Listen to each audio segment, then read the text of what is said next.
স্ক্যাবিজের চিকিৎসা নিচ্ছেন কিন্তু ভালো হচ্ছে না? সমস্যা ওষুধে নয়, সমস্যা আপনার ব্যবহারে। আজকে আমি আলোচনা করব কমন ৫ টা মিস্টেক যেটার কারণে আমাদের চিকিৎসা ঠিকমতো হচ্ছে না বা দীর্ঘমেয়াদী হচ্ছে।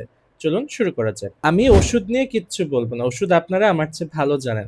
বড়, বড় স্যারদের দেখিয়েছেন। কিন্তু আপনারা হচ্ছে গিয়ে অনেকে এই ওষুধটা ঠিকমতো ব্যবহার করেন না। লাইক ধরেন আমরা যে পারমেথ্রিন ইউজ করি মানে যেটা বাজারে লোরিক্স নামে পাওয়া যায়, সেটা শুধুমাত্র আক্রান্ত স্থানে না বরং পুরো দেহে আপনার একদম গলা থেকে পা পর্যন্ত ইউজ করতে হয়। মনে রাখবেন একটা টিউব হচ্ছে গিয়ে একজন মানুষের জন্য। মানে একটা পুরো টিউব আপনি আপনার জন্য ইউজ করে থাকবেন। আপনার ফ্যামিলিতে যতজন থাকবে সবার জন্য আলাদা, আলাদা টিউব ইউজ করবেন। একবার হয়তো একটু খরচ বেশি পড়বে বাট এটা দীর্ঘমেয়াদী সুফল বয়ে আনবে। ২. ওষুধটা গায়ে মেখে প্রায় ৮ থেকে ১২ ঘন্টা রাখতে হয়। অনেকে কিন্তু এর আগেই ধুয়ে ফেলেন। এটা কখনোই করা যাবে না। তাছাড়া পরিবারের সবার একই সাথে ওষুধটি প্রয়োগ করতে হবে। আপনার ফ্যামিলিতে যতজন আছে সকলের একই সাথে প্রয়োগ করতে হবে। তাহলে কিন্তু অসুখটা আবার ফিরে আসার চান্স থেকে যায়। ৩. আপনার ব্যবহৃত বিছানার চাদর বা বালিশের কভার বা আপনার জামাকাপড় সবকিছু গরম পানি দিয়ে ধুয়ে ফেলুন।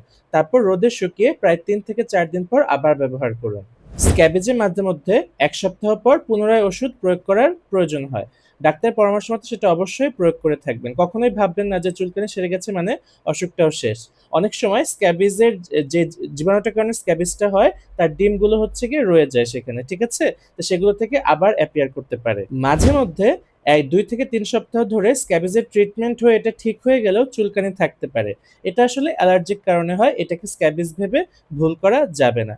তাহলে আমরা সবাই এগুলো মেনে চলার ট্রাই করব। নিজেও সচেতন থাকবো, অন্যকেও সচেতন করব। ভিডিওটা শেয়ার করে সবাইকে জানার সুযোগ করে দিন। আসসালামু আলাইকুম।